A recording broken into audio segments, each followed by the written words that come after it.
بسم اللہ الرحمن الرحیم۔ السلام علیکم سامعین، کاشان بصیرت کا یوٹیوب چینل اور کتاب امام جعفر صادق علیہ السلام ولادت سے شہادت تک، جس کے مؤلف آیت اللہ سید محمد کاظم قزوینی صاحب ہیں، اس کتاب کو پڑھتے ہوئے یہ ہے پارٹ نمبر 12 اور پیج نمبر 148، جہاں سے ہم آج کی ریڈنگ کا آغاز کریں گے۔ اور یہ بھی بتاتی چلوں کہ لاسٹ جو ہم نے جس ہیڈنگ کا آغاز کیا تھا وہ تھی حضرت امام جعفر صادق علیہ السلام اور قرآن مجید کا علم۔ اس حوالے سے جو کچھ اس کتاب میں لکھا ہے اس کے 2 صفحات ہم پڑھ چکے تھے، اور اس میں یہی تھا کہ انہوں نے کہا تھا کہ اس فصل میں ہم بعض وہ احادیث درج کریں گے کہ جو حضرت امام جعفر صادق علیہ السلام کے قرآن مجید اور اس کے اسرار و رموز کے متعلق علم کو بیان کرتی ہیں۔ تو ہم 2 احادیث پڑھ چکے تھے اور اب ہم تیسری پڑھنے جا رہے ہیں۔ پیج نمبر 48 پہ لکھا ہے کہ حضرت امام جعفر صادق علیہ السلام سے مروی ہے کہ ایک دفعہ آپ نے کلام کی ابتدا میں فرمایا، ترجمہ کہ خدا کی قسم میں اسے خوب اچھی طرح جانتا ہوں کہ جو کچھ آسمانوں میں ہے، جو کچھ زمین میں ہے، اور جو کچھ جنت میں ہے، جو کچھ جہنم میں ہے، جو ماضی میں ہو چکا اور جو کچھ قیامت تک ہوگا، انورٹڈ کاما کلوز۔ پھر تھوڑا خاموش ہوئے اور پھر فرمایا انورٹڈ کاما کہ یہ سب میں کتاب خدا سے جانتا ہوں اور اسے یوں دیکھتا ہوں۔ پھر آپ علیہ السلام نے اپنی مٹھی کھولی، جس طرح مٹھی میرے قریب اور سامنے ہے، اسی طرح ان چیزوں کا علم بھی میرے سامنے ہے۔ اور پھر فرمایا کہ خداوند بزرگ نے فرمایا ہے کہ اس قرآن میں ہر چیز کا بیان ہے۔ اگلا پیراگراف۔ اس کے بعد انہوں نے فرمایا کہ خداوند متعال نے حضرت محمد صلی اللہ علیہ وآلہ وسلم کو نبی بنا کر بھیجا، پس ان کے بعد کوئی نبی نہیں ان پر کتاب نازل کیا اور اسے آخری کتاب قرار دیا، پس اس کے بعد کوئی کتاب نہیں۔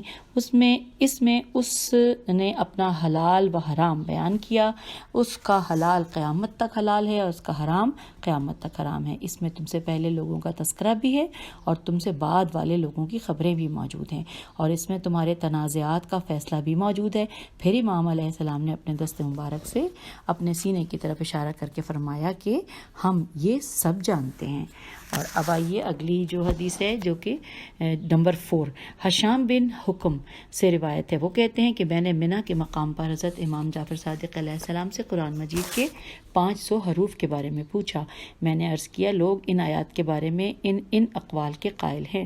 امام علیہ السلام نے مجھ سے فرمایا تم اس طرح کہو، اب یہ بریکٹ میں بات لکھیے کہ جس طرح ان آیات کے بارے میں میں کہتا ہوں۔ اچھا، آگے 149 پیج لکھا ہے، میں نے کہا کہ یہ حلال و حرام اور قرآن کی صحیح تفسیر ہے۔ میں جانتا ہوں کہ آپ علیہ السلام وارث قرآن ہیں اور باقی لوگوں کی نسبت زیادہ اس کے عالم ہیں، یعنی کہ مولا ہیں۔ یہ کلام کہاں سے آیا ہے؟ انہوں نے کہا کہ یہ کلام کہاں سے آیا ہے؟ تو امام نے فرمایا کہ خدا اپنی مخلوق کو ایسی حجت کے ذریعے بعض اوقات حجت تمام کرتا ہے کہ جن کے پاس وہ سب نہیں ہوتا کہ جن کی لوگوں کو ضرورت ہوتی ہے۔ اب سامعین اگلی ہیڈنگ آ گئی، لکھا ہے فہم قرآن میں غلطی کرنا اہل بیت علیہ السلام سے انحراف کا نتیجہ ہے۔ لکھا ہے کہ حضرت امام جعفر صادق علیہ السلام سے مروی ہے کہ آپ علیہ السلام خدا کے اس فرمان یعنی اہدنا الصراط المستقیم کی تفسیر کے بارے میں فرماتے ہیں کہ صراط مستقیم کی طرف ہماری رہنمائی فرما اور ہمیں اس راستے پر لگا جو ہمیں تمہاری محبت کی طرف لے جائے اور تمہاری جنت میں پہنچا دے، تاکہ ہم اپنی خواہش نفسی کے پیچھے چل کر خسارہ نہ اٹھائیں یا اپنی آرا کو اپنا کر ہلاک نہ ہو جائیں، کیونکہ جو اپنی خواہش کی پیروی کرتا ہے اور اپنی رائے پر خوش ہوتا ہے وہ اس شخص کی مانند ہے کہ جو پست قسم کے لوگوں سے اپنی تعظیم کرواتا ہے اور ان سے اپنی جھوٹی تعریفیں سننا پسند کرتا ہے۔ ایک دفعہ میں نے چاہا کہ اس سے اس طرح ملاقات کروں تاکہ وہ مجھے پہچان نہ سکے اور میں اس کی قدر و منزلت کی حقیقت سے آگاہی حاصل کروں۔ میں نے اسے اس جگہ پایا کہ وہ جہلاء و سفہاء کی محفل میں بیٹھا ہوا تھا، تو میں اپنے چہرے پر نقاب ڈالے ہوئے ان کے ایک طرف کھڑا ہو گیا۔ میں اسے اور اس کے پاس بیٹھنے والوں کو دیکھ رہا تھا اور ان سے الجھ رہا تھا، اور وہ انہیں ابھی سناتا تھا اور اسے اپنی بتاتے تھے اور وہ اسے اپنی بتاتے تھے۔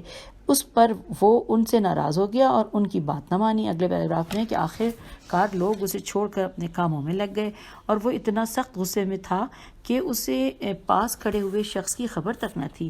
پھر اس نے ایک دکان سے 2 روٹیاں چرائیں تو مجھے کافی حیرت ہوئی۔ پھر میں نے دل میں کہا کہ شاید اس کا دکاندار کے ساتھ ایسا ہی لین دین ہو۔ پیج 150 اب پھر وہ ایک انار بیچنے والے کے پاس گیا اور باتوں باتوں میں اس کے 2 انار چوری کر لیے۔ مجھے اس پر بھی تعجب ہوا۔ پھر میں نے دل میں کہا شاید اس کا اس دکاندار کے ساتھ بھی کوئی ایسا ہی لین دین ہو۔ پھر میں نے سوچا کہ اسے چوری کرنے کی کیا ضرورت تھی، بتا کر لے لیتا۔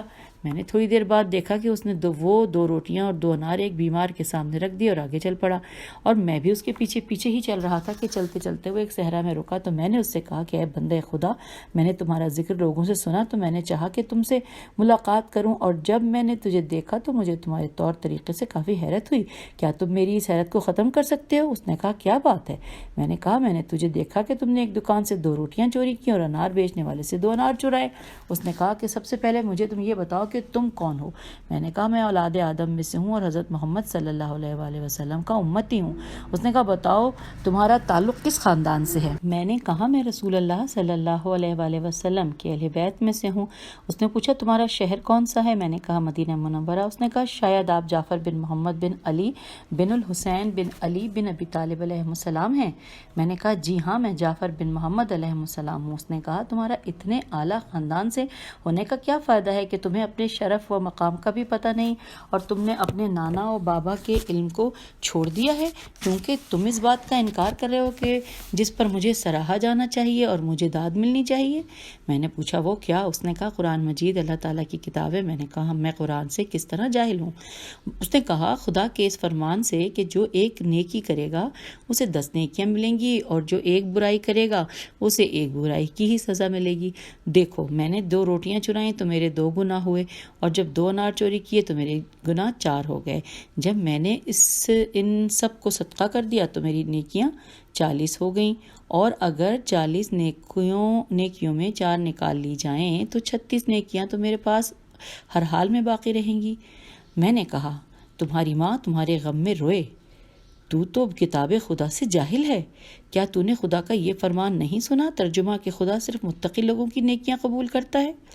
جب تو نے 2 روٹیاں چوری کیں تو تیرے 2 گناہ ہوئے، جب 2 انار چرائے تو تیرے 4 گناہ ہوئے، اور جب تو نے انہیں ان کے مالک کی اجازت کے بغیر کسی اور کو دیا تو تو نے ان 4 گناہوں پر 4 اور گناہ کر ڈالے، نہ کہ 4 گناہوں سے 40 نیکیاں حاصل کر لیں۔ اس جاہل نے مجھ سے جھگڑا شروع کر دیا تو میں نے اسے اس کے حال پر چھوڑ کر میں واپس چلا آیا۔ آگے لکھا ہے معزز قارئین، ہم نے اس کتاب کے شروع میں بتایا تھا کہ گمراہی سے نجات ایک ہی پکی ضمانت ہے، اور وہ قرآن و اہل بیت علیہ السلام کے ساتھ تمسک رکھنا ہے۔ واضح رہے کہ طریقے اہل بیت علیہ السلام کو چھوڑ کر قرآن مجید کو سمجھنے کی کوشش کرنے والا ضلالت و غوایت کے گڑھوں میں ہی گرتا ہے۔ پیج 152۔ اس منحرف شیخ کا واقعہ اور قرآن مجید کے بارے میں اس کی غلط فہمی ان غلطیوں میں سے ایک چھوٹی سی غلطی شمار ہوتی ہے کہ جو غلطیاں اور انحرافات امت اسلامیہ کو حق سے دور لے جاتے ہیں، اور یہ سب اہل بیت علیہ السلام کی قیادت شرعی کو قبول نہ کرنے کا نتیجہ ہے۔ پس اب نکلنے کی کوئی راہ نہیں مگر یہ کہ ان ہستیوں کی طرف رجوع کیا جائے کہ جن سے تمسک رکھنے اور جن کی پیروی کرنے کا حکم خدا اور رسول صلی اللہ علیہ وآلہ وسلم نے دیا ہے۔ وہ نجات کے سفینے ہیں، جو ان پر سوار ہوگا وہ نجات پائے گا، اور جو ان سے منہ موڑے گا وہ ہلاک اور تباہ و برباد ہوگا۔ سامعین، یوں ہم نے اس پچھلے چیپٹر کو مکمل کر لیا۔ پیج 153 کے اوپر نئی ہیڈنگ کے ساتھ پڑھنے جا رہے ہیں۔ ہیڈنگ ہے حضرت امام جعفر صادق علیہ السلام اور علم فقہ۔ آئیے جانتے ہیں۔ لکھا ہے سماع بن مہران سے مروی ہے، وہ کہتے ہیں کہ مجھے الکلبی النسابہ نے خبر دی۔ وہ کہتے ہیں کہ میں مدینہ منورہ میں آیا، مجھے اس امر دین کے بارے میں کچھ خاص علم نہ تھا۔ میں مسجد میں آیا اور وہاں قریش کی ایک جماعت کو دیکھا تو میں نے ان سے کہا کہ مجھے اس گھر کے کسی عالم کے بارے میں بتاؤ۔ انہوں نے عبداللہ بن الحسن کا نام بتایا۔ میں ان کے مکان پر چلا گیا، میں نے وہاں پہنچ کر اجازت طلب کی تو ایک شخص باہر آیا، میں سمجھا یہ ان کا غلام ہے۔ میں نے اس سے کہا کہ جاؤ اپنے مولا سے میرے لیے اجازت لے کر آؤ۔ وہ اندر چلا گیا اور باہر آ کر مجھ سے کہنے لگا اندر چلے جائیے۔ جب میں اندر گیا تو وہاں ایک شدید اجتہاد بزرگ تشریف فرما تھے۔ میں نے ان پر سلام کیا تو انہوں نے مجھ سے پوچھا تم کون ہو؟ تو میں نے کہا میں الکلبی النسابہ ہوں۔ انہوں نے پوچھا کیا کام ہے؟ میں نے کہا میں آپ سے سوال کرنے آیا ہوں۔ انہوں نے کہا کیا تم میرے بیٹے محمد کے پاس سے گزرے ہو؟ میں نے کہا میں پہلے آپ سے سوال کروں گا۔ انہوں نے کہا پوچھو۔ میں نے کہا میں اس شخص کے بارے میں مجھے اس شخص کے بارے میں بتائیں کہ جو اپنی بیوی سے کہتا ہے کہ تمہیں ستاروں کی تعداد کے برابر طلاق ہو۔ انہوں نے کہا کہ اس نے کہا کہ ان میں سے جو جوازہ جو جیم واو اور جیم واو زے الف اور حمزہ کے سر پر ہیں اور وہ 3 ستارے ہیں، وہ صحیح ہیں، اور باقی ستاروں کے بارے میں جھوٹ کی وجہ سے اس پر عذاب ہوگا۔ میں نے دل میں کہا کہ ایک بات تو ہو گئی۔ پھر میں نے سوال کیا کہ اے شیخ، آپ موزوں پر مسح کرنے کے بارے میں کیا کہتے ہیں؟ انہوں نے فرمایا کہ ہم سے پہلے نیک لوگ موزوں پر مسح کیا کرتے تھے، مگر ہم پیج 154 یہ کون سا آ گیا؟ پیج نمبر 153 پڑھ لیا تھا جی، پیج 154 جی لکھا ہے کہ لیکن ہم یعنی اہل بیت نہیں کرتے۔ میں نے دل میں کہا کہ 2 مسئلے ہو گئے۔ پھر میں نے پوچھا آپ بام مچھلی کے بارے میں کیا کہتے ہیں؟ کیا اس کا کھانا حلال ہے یا حرام؟ امام علیہ السلام نے فرمایا حلال ہے، مگر ہم اہل بیت علیہ السلام اس سے پرہیز کرتے ہیں۔ میں نے اپنے دل میں کہا کہ میں نے 3 مسئلے پوچھ لیے۔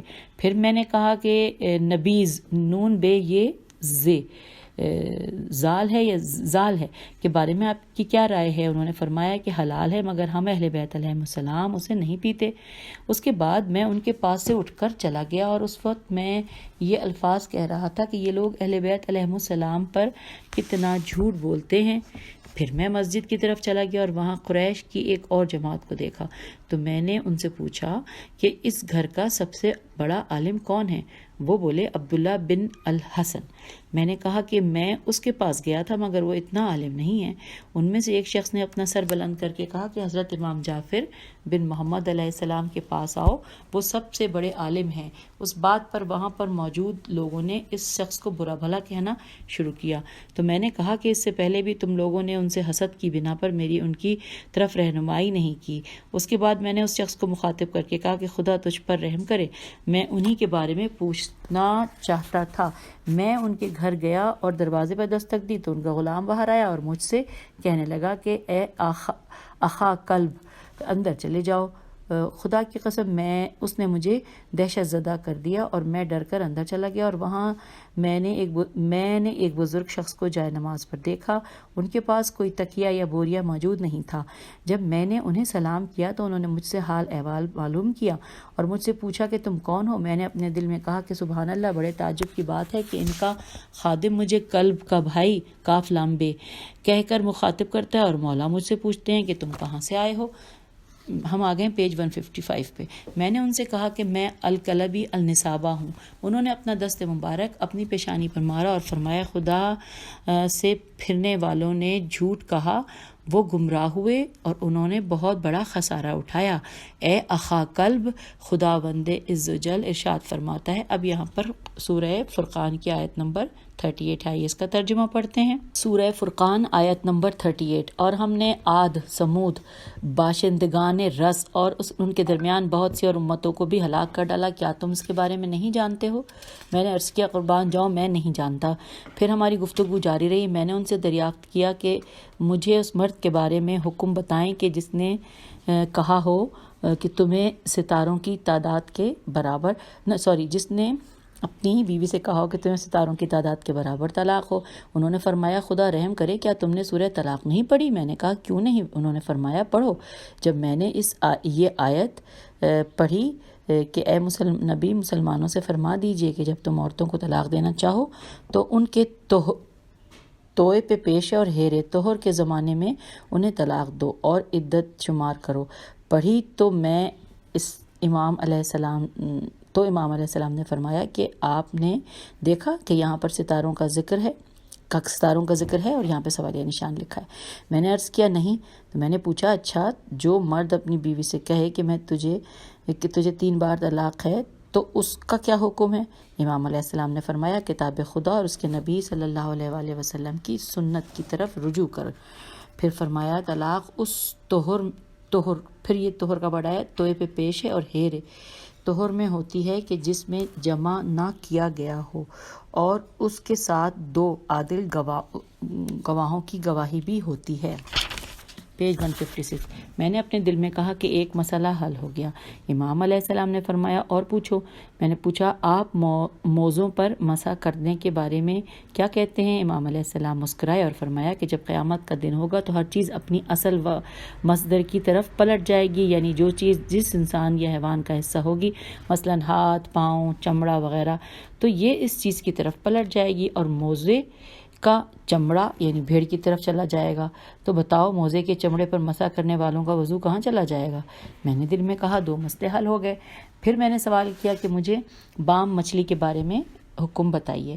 امام علیہ السلام نے فرمایا خدا نے بنی اسرائیل کے ایک گروہ کو مسخ کیا تو ان میں سے کچھ سمندری جانور بن گئے اور وہ بام مچھلی، پیل اور پیلام اور مار ماہی وغیرہ ہیں، اور کچھ خشکی کے جانور بن گئے، ان میں بندر، خنزیر، خرگوش اور نیولے سے ملتا جلتا بالوں والا ایک جانور، اور گوہ یعنی جس کی مانند قدرے بڑا اور زہریلا جانور وغیرہ شامل ہیں.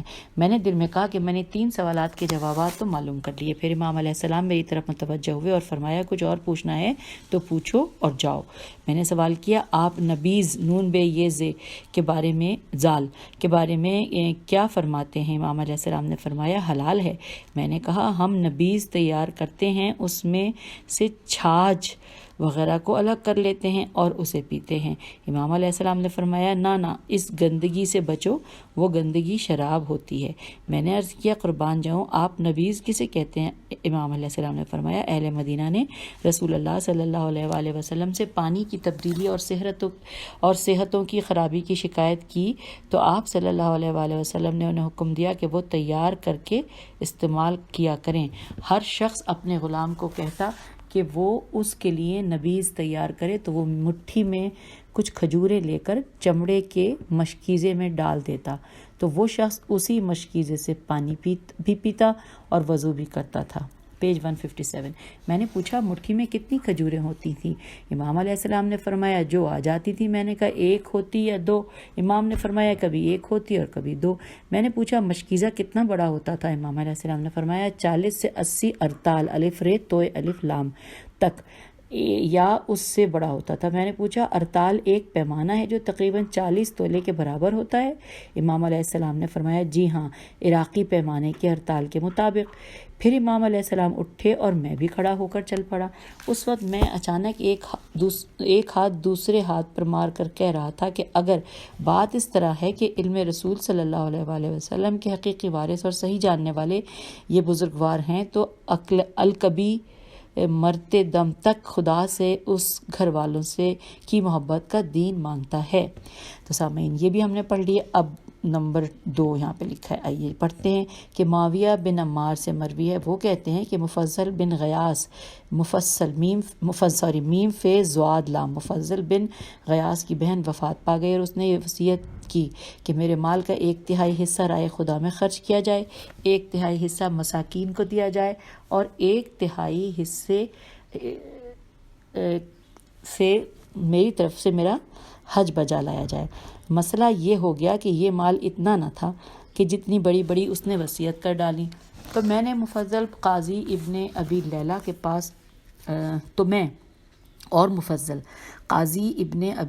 پاس گئے اور اسے سارا واقعہ بتایا. تو وہ بولا کہ 1/3 ایک کام پر لگاؤ، 1/3 دوسرے پر اور 1/3 تیسرے پر.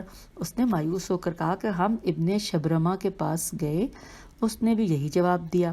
اس کے بعد ہم امام ابو حنیفہ کے پاس گئے تو اس نے بھی ان پہلے والوں کے 2 افراد کا سا جواب دیا. ہم وہاں سے مکہ جانے لگے تو امام ابو حنیفہ نے مجھ سے کہا کہ امام ابو عبداللہ سے پیج 158 پوچھنا اور بتانا کہ عورت نے واجب حج ادا نہیں کیا. میں نے امام ابو عبداللہ سے پوچھا. اس پر امام علیہ السلام نے فرمایا پہلے حج ادا کرے کیونکہ یہ اس پر خداوند متعال کی طرف سے عائد شدہ فرض تھا، اور جو مال باقی بچ جائے اسے تھوڑا تھوڑا کر کے دوسرے کاموں میں خرچ کرے. راوی کہتا ہے کہ میں واپس مسجد میں آیا تو میری ملاقات امام ابو حنیفہ سے ہوئی. میں نے ان سے کہا میں نے حضرت جعفر بن محمد علیہ السلام سے وہی سوال کیا تو جو آپ تجھ سے پوچھا تھا، تو انہوں نے فرمایا خداوند متعال کے حق سے ابتدا کرو کیونکہ یہ اس پر فرض تھا، اور جو باقی بچ جائے اسے تھوڑا تھوڑا کر کے دوسرے کاموں میں صرف کرو۔ راوی کہتا ہے خدا کی قسم اس بارے میں ابو حنیفہ نے مجھے نہ اچھا کہا نہ برا، اور جب میں اس کے حلقہ درس کی جانب گیا، حلقہ درس ختم ہو چکا تھا اور وہ اس کے شاگرد کہہ رہے تھے کہ ابو حنیفہ نے کہا کہ حج سے ابتدا کرنی چاہیے کیونکہ وہ اس پر خداوند متعال کی طرف سے عائد کردہ فرض تھا۔ اگلے پیراگراف میں لکھا ہے راوی کہتا ہے کہ اس پر میں نے ان سے کہا کہ خدا کی قسم اس نے تو ایسا ایسا کہا تھا، اور یہ تو امام جعفر بن محمد علیہ السلام کا فرمان ہے، اور اس نے اس فرمان کو اپنی طرف نسبت دے کر تمہیں بتا دیا۔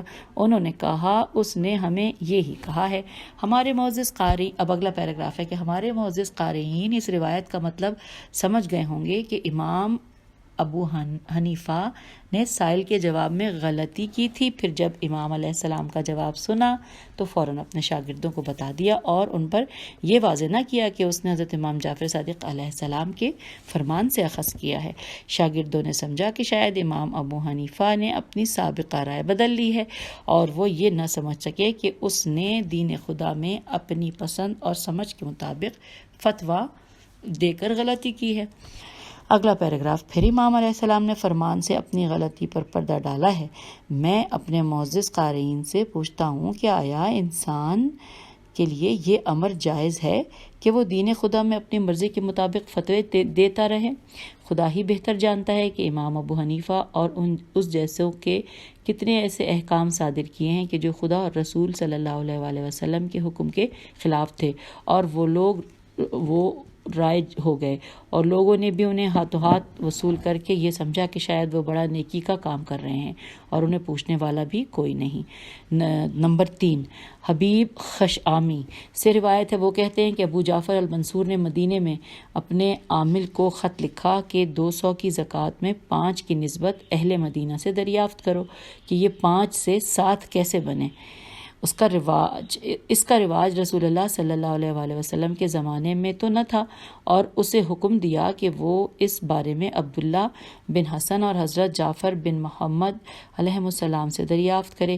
راوی کہتا ہے اس نے اہل مدینہ سے اس بابت دریافت کیا تو وہ بولے ہم سے پہلے والے لوگوں کو یہ بات معلوم ہوگی کیونکہ یہ بہت ہی پرانی بات ہے۔ پھر اس نے اس بارے میں عبداللہ بن حسن اور حضرت جعفر بن محمد علیہ السلام سے دریافت کیا تو عبداللہ بن حسن نے وہی جواب دیا جو اہل مدینہ نے دیا تھا کہ یہ بات کافی پرانی ہے اور ہم سے پہلے لوگ ہی اسے جانتے ہیں۔ راوی کہتا ہے کہ میں نے حضرت امام ابو عبداللہ علیہ السلام سے پوچھا کہ اس بارے میں آپ کیا فرماتے ہیں؟ امام علیہ السلام نے فرمایا رسول اللہ صلی اللہ علیہ وسلم نے 40 اوقیہ الف واو قاف یہ ہے میں 1 اوقیہ یعنی تقریباً 1 اونس زکوٰۃ قرار دیا تھا۔ جب آپ نے اس کا حساب کیا تو اس کا وزن 7 بنا 7، پہلے اس کا وزن 6 تھا اور درہم 5 2 دوانق تھے۔ حبیب نے دال و الف نون قاف، حبیب کہتا ہے کہ جب ہم نے اس کا حساب کیا تو جیسے امام علیہ السلام نے فرمایا تھا ہم نے اسے ویسا ہی پایا۔ عبداللہ بن الحسن نے ان سے پوچھا کہ یہ آپ علیہ السلام نے کہاں سے اخذ کیا ہے؟ امام علیہ السلام نے فرمایا تمہاری ماں سیدہ فاطمہ زہرا سلام اللہ علیہا کی کتاب مصحف فاطمہ سے۔ اور ہم پہنچ گئے ہیں پیج نمبر 160 پر۔ لکھا ہے کہ راوی کہتا ہے کہ وہ یہ جواب سن کر واپس چلا گیا اور محمد بن خالد کو امام علیہ السلام کی طرف یہ کہہ کر بھیج دیا کہ حضرت فاطمہ علیہ السلام کی کتاب میری طرف بھیج دیں۔ امام علیہ السلام نے اسے جواب میں تحریر فرمایا کہ میں نے تمہیں یہ بتایا تھا کہ میں نے اس کتاب سے پڑھا ہے، نہ کہ یہ بتایا تھا کہ وہ کتاب میرے پاس ہے۔ حبیب کہتا ہے کہ اس پر محمد بن خالد مجھ سے کہنے لگا کہ میں نے ایسا کبھی نہ دیکھا تھا۔ معزز قارئین، اس حدیث مبارکہ کا مطلب اور منصور دوانیقی کے سوال کا خلاصہ یہ ہے کہ رسول اللہ صلی اللہ علیہ وسلم نے تو ہر 200 درہموں پر 5 بطور زکوٰۃ قرار فرمائے تھے، لیکن منصور کے زمانے میں وہ 5 کے بجائے 7 ہو گئے تھے۔ منصور یہ پوچھنا چاہتا تھا کہ ایسا کیوں ہوا ہے؟ سوالیہ نشان۔ حضرت امام جعفر صادق علیہ السلام کا جواب یہ تھا کہ رسول اللہ صلی اللہ علیہ وسلم نے زکوٰۃ کا محور یعنی پیمانہ اوقیہ کو قرار دیا ہے، الف واو قاف یہ ہے، قرار دیا نہ کہ درہم کو، اور اوقیہ کا وزن 40 درہموں کے برابر ہے، اور ایک درہم 5 دوانق دال واو الف نون قاف سے بنتا ہے۔ امام علیہ السلام نے تصریح فرمائی، تیسواد رے یہ ہے کہ اس زمانے کے 7 درہم رسول اللہ صلی اللہ علیہ وآلہ وسلم کے زمانے کے 5 درہموں کے برابر تھے۔ تبدیلی درہموں کے وزن میں آئی ہے، نہ کہ اوقیہ میں، کہ جس پر زکوٰۃ کا حکم لگایا گیا ہے۔ اگلے پیراگراف میں ہے کہ حضرت امام جعفر صادق علیہ السلام کے اس کافی و وافی جواب کے بعد راوی کہتا ہے کہ ہم نے حساب کیا تو جیسے امام علیہ السلام نے فرمایا تھا ہم نے بالکل ویسے ہی پایا، یعنی ہم نے اپنے زمانے کے 7 درہموں کو اور رسول اللہ صلی اللہ علیہ وآلہ وسلم کے زمانے کے 5 درہموں کو آپس میں ملایا تو وہ امام علیہ السلام کے فرمان کے مطابق بالکل ایک دوسرے کے برابر تھے اور ان میں ذرہ برابر بھی فرق نہ تھا۔ تو سامعین، ہم نے پیج 160 پر یہ پچھلا جو چیپٹر تھا جس کی ہیڈنگ ہم نے اس کے ساتھ مکمل کر لی۔ اب پیج 161 پہ ہم آ گئے ہیں جہاں پہ ہیڈنگ ہے حضرت امام جعفر صادق علیہ السلام اور علم غیب۔ بہت انٹرسٹنگ اس کی ہیڈنگ ہے، آئیے مل کر پڑھتے ہیں۔ ہم پہلے علم امام اور منصب امامت، تو سامعین یہ جو ورڈ ہے نا علم امام اور منصب امامت، یہ انورٹڈ کاما میں ہیں۔ اب آئیے پھر سے آغاز کرتی ہوں، پھر سے بتا دوں کہ ہیڈنگ ہے حضرت امام جعفر صادق علیہ السلام اور علم غیب۔ بہت انٹرسٹنگ چیپٹر ہے۔ لکھا ہے کہ ہم پہلے علم امام علیہ السلام اور منصب امامت کے حامل افراد کے ماضی، حال اور مستقبل پر اطلاع کو بیان کر چکے ہیں۔ اس بنا پر ہمارے لیے ان روایات کو قبول کرنا آسان ہو گیا ہے کہ جو صراحت کرتی ہیں کہ حضرت امام جعفر صادق علیہ السلام ماضی کے ان واقعات کو بھی جانتے تھے کہ جو آسمانی کتابوں میں بھی درج نہ تھے اور انہیں کوئی نہیں جانتا تھا، اور ان واقعات سے بھی باخبر تھے کہ جو مستقبل قریب یا بعید میں رونما ہونے والے تھے۔ آپ علیہ السلام بعض لوگوں کو ان کی موت یا ان کے ہونے والی اولاد کے بارے میں خبر دیتے تھے، اور جیسا آپ علیہ السلام بتاتے تھے ویسا ہی واقع ہوتا تھا۔ ہم نے اپنے موسوعہ میم واو سین واو عین ہے کی 10ویں جلد میں حضرت امام مہدی اجل اللہ فرجہ الشریف کی شخصیت، علامات ظہور، قیام اور تصرفات کے بارے میں وہ احادیث درج کر چکے ہیں کہ جو حضرت امام جعفر صادق علیہ السلام سے مروی ہیں۔ اس کے علاوہ ہم نے زید بن علی، ابو مسلم خراسانی، الخلال، نفس زکیہ، ان کے والد اور ان کے بھائی وغیرہ ہم کے بارے میں جو کلام حضرت امام جعفر صادق علیہ السلام ذکر کیا ہے وہ پڑھ چکے ہیں۔ انسان دنگ رہ جاتا ہے کہ کس طرح امام علی مقام نے ان تمام چیزوں کو اتنا عرصہ پہلے ایک ایک کر کے بیان کیا تھا، اور یہ سارے امور اس علم امامت کی برکات سے تھے کہ جن کا معدن و منبع اور خزانہ و سرچشمہ حضرت امام جعفر صادق علیہ السلام تھے۔ اگلا پیراگراف ہے کہ آپ اپنے بعض ماننے والوں کو ان امور کے بارے میں آگاہ کر دیتے تھے کہ جنہیں امام علیہ السلام نے ملاحظہ نہ فرمایا ہوتا، بلکہ انہیں علاوہ خداوند سبحان کے کوئی دوسرا نہ جانتا تھا، اور کبھی کبھی امام علیہ السلام اپنے بعض ماننے والوں کو ان کے دل و دماغ کی باتوں سے آگاہ کر دیتے تھے۔ اب بریکٹ میں لکھا ہے کہ یعنی انہیں بتاتے تھے کہ تمہارے دل اور دماغ میں فلاں فلاں خیال ہے، فلاں بات ہے، وغیرہ وغیرہ۔ آئیے آگے چلتے ہیں، پیج نمبر 162 پر لکھا ہے کہ اور سائل کے سوال کرنے سے پہلے سائل کو اس کا جواب بتا دیتے تھے۔ اگلے پیراگراف میں ہے کہ اور یہ کوئی عجیب نہیں، گزشتہ مباحث میں بیان ہو چکا ہے کہ حضرت عیسیٰ ابن مریم علیہ السلام لوگوں کو ان کے کھائے ہوئے اور گھروں میں ذخیرہ کیے ہوئے اموال کے بارے میں بتا دیتے تھے، جیسا کہ قرآن مجید میں اس بات کی صراحت موجود ہے۔ انبیاء کرام اور ائمہ علیہم السلام کا علم خدائی الہام و اعلام پر مبنی تھا۔ یہ اخبار ان کی امامت میں شک کرنے والے ہر شخص کے مقابلے میں ان کی امامت پر قطعی ادلہ کی سی حیثیت رکھتی ہیں، اور ان روایات کو پڑھ کر مومنوں کے ایمان میں اضافہ ہوتا ہے۔ ہم ذیل میں بعض وہ احادیث ذکر کر رہے ہیں کہ جن میں حضرت امام جعفر صادق علیہ السلام نے لوگوں کے ضمیر اور خاص حالات کے بارے میں بتایا ہے۔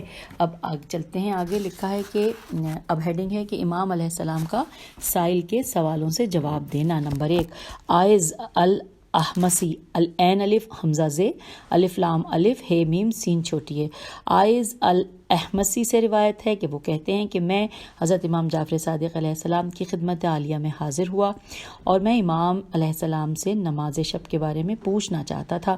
میں نے کہا اے فرزند رسول صلی اللہ علیہ وسلم، آپ پر درود و سلام ہو۔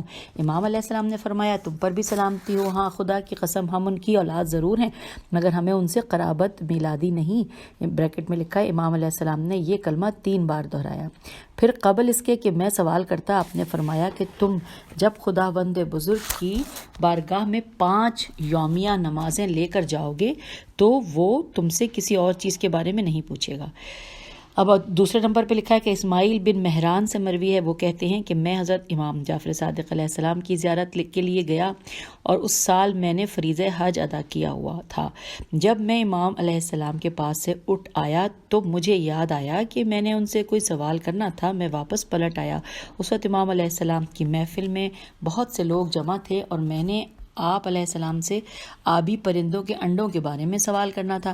امام علیہ السلام نے میرے سوال سے پہلے ہی جواباً مجھ سے فرمایا بہتر ہے کہ تم آبی پرندوں کے انڈے نہ کھاؤ۔ تو یوں سامعین ہم نے یہ 2 پوائنٹ پڑھ لیے ہیں اس وقت، اور تیسرے کو انشاءاللہ آگے چلتے ہیں، اگلی آڈیو میں پڑھتے ہیں۔ تو پیج 162 پہ آج کے آڈیو کا اختتام کرتے ہیں۔ خدا حافظ، فی امان اللہ۔